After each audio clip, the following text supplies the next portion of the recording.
presentation of HBO Sports. It has been said everything is bigger in Texas. Cowboys Stadium stands as a testament to that. It is a lavish billion-dollar endeavor and the largest dome stadium in the world. On March 13th, they will play host to the Manny Pacquiao-Joshua Clottey fight. It's a grand stage befitting one of boxing's biggest stars. This is the brilliance of the Filipino sluggers. Manny Pacquiao's ascent in boxing has been nothing short of historic. I've been calling fights for 24 years. I don't remember any other fighter having a streak like Pacquiao has had the last couple of years.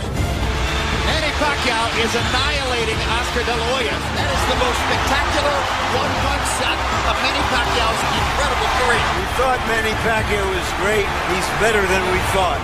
His performances were becoming more electric, more exciting. Each time a Manny Pacquiao fight has become an event. He's an absolute phenomenon.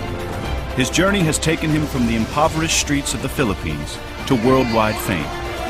There's a giant romance with Manny Pacquiao, and that giant romance has burst the seams of the boxing cult and now goes into the general sports world. The Filipino's latest challenge, Joshua Clottey, has fought his way up the ranks from his native Ghana, a West African country with a proud boxing heritage. That area of Accra where Clottey's from, that's the boxer's area. That's where the badasses come from. Clottey's always in top shape. He's physically very strong. In an unpredictable sport like boxing, Clottey presents certain problems for anyone. Hard right hand by Clottey. Miguel Cotto in deep tonight. On March 13th, Clottey will enter the ring with the odds against him, but the opportunity of a lifetime before him. Clottey wants to prove that he can win the big one, because he's been in title fights before, and he came up short. If Clottey beats Manny Pacquiao, instantly Joshua Clottey becomes an elite fighter. Whatever else he does in the rest of his career, if he beats Manny Pacquiao, March 13th, 2010 will be the greatest night of his life. 2 lives spent in the ring, 2 careers colliding for one night. You got an icon from the Philippines fighting a tough guy from Ghana in the stadium where America's football team plays. It could only happen in boxing. This is the road to Dallas. Pacquiao versus Clottey.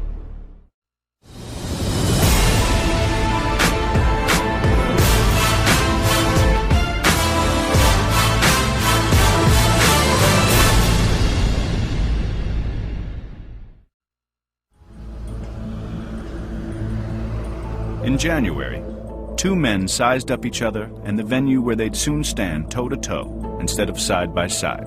Show these guys the stadium from your suite. Let's take a little tour. Ushered to the private suite of the NFL's most famous owner, these men born in faraway lands first glimpsed the home of America's team. Amazing stadium. It's big, a new one. I'm very excited to fight like that big stadium.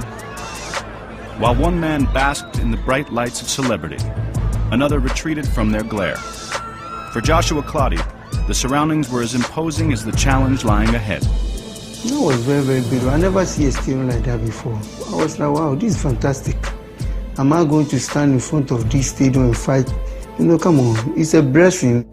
Manny Pacquiao, Clottey, I can't tell you what it means to have the first fight in the history. We will make it a fight to be remembered in this new stadium. I think the fight wound up at the new Cowboy Stadium because its owner, Jerry Jones, realizes that Manny Pacquiao is a transcendent name. When Pacquiao announced his March 13th fight against Clottey, it ended hopes for a showdown against another claimant of the pound-for-pound throne. Cotto backs into the corner. He's in big trouble now. Last November, moments after Pacquiao dismantled Miguel Cotto, the stage was set for a fight of epic proportions.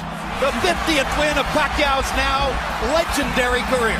Next question, is Pacquiao good enough to beat Floyd Mayweather? It was given that as soon as Manny Pacquiao defeated Miguel Cotto, that the entire boxing world would want to see Pacquiao Mayweather. People who don't follow boxing would come up to me and say, what's happening with Mayweather-Pacquiao? When's it going to happen? It appeared that it was going to happen because within a matter of just a few days, all issues seemed to have been settled in the negotiation and they were headed forward. And then there was this this one more or less unusual issue, and that was drug testing. Mayweather insisted that Pacquiao take Olympic-style drug testing. Pacquiao refused. The fight fell apart. Before negotiations had even begun, Mayweather's camp went to the press with unsubstantiated allegations against Pacquiao of using performance-enhancing drugs. There's no validation in that accusation because he's never been tested positive. He's been tested every title fight, and he's passed every time. Just because he went from 106 pounds to 147, that means he's on steroids? Well, Floyd Mayweather went from 106 to 154. So, you know, Floyd, are you on steroids too? I mean, it's bullshit. Manny's not afraid of needles. He's afraid of giving blood. He feels that taking something out of the body as far as his nutrients and the food and all of that, feels like it zaps him. When we fought Eric Morales for the first time and he lost that fight, he blames that on the day before the fight we had to give blood. Now whether it's valid or not, it's not the thing. And anybody that knows in the sport of boxing, you know, there's a lot of mental preparation that goes into this. So if mentally you feel that something is weak in you or you didn't do something, it's going to mess with you. I'm a very clean fighter. I don't even know what is steroid. I don't have idea what is that.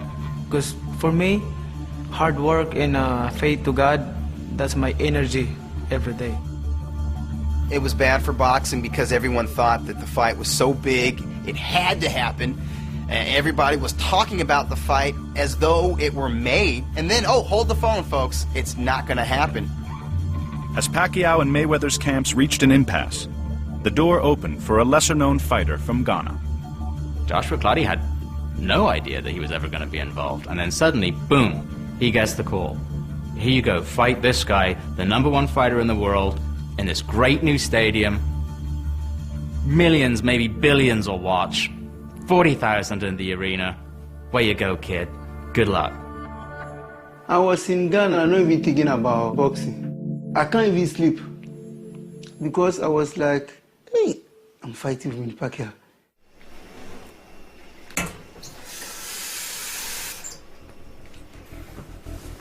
For Clottey, the assignment of a lifetime begins in a small apartment in the South Bronx shared with his girlfriend Ruth.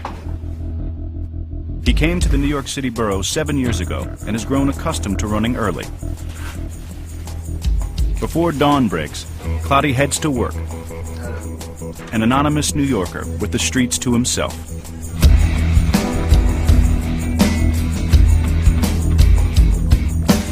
You know, when I was coming to America, I was so hungry that I want to fight with the best, you know, let me be around them.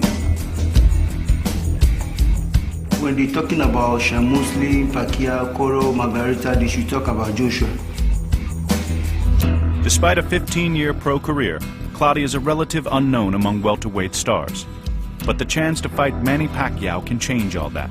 It is a chance for recognition for himself and his homeland. I'm from Ghana, Boko. I was born there, I was brought up there, I was living there. I became a boxer. So that's how it is. Bukum is a section of the capital city of Accra, where there are two options, fishing and fighting. Throughout the neighborhood, the two pursuits are intertwined, as the ropes used here were once used here. It was the area's fishermen who first boxed on the beach, inspiring a storied fighting tradition. There's a really proud history of really very good Ghanaian fighters. Azuma Nelson, absolutely outstanding featherweight. This is mostly all Azuma Nelson. Ike Quartey, really world-class welterweight. Down goes De La Hoya. And now along comes Joshua Clottey. There's an uppercut from Clottey. Buko made me a lot of tough, very, very tough. It's all about fighting because it's like a place whereby you have to be strong. Even if you're a young kid, you have to, because if you don't, people will beat you.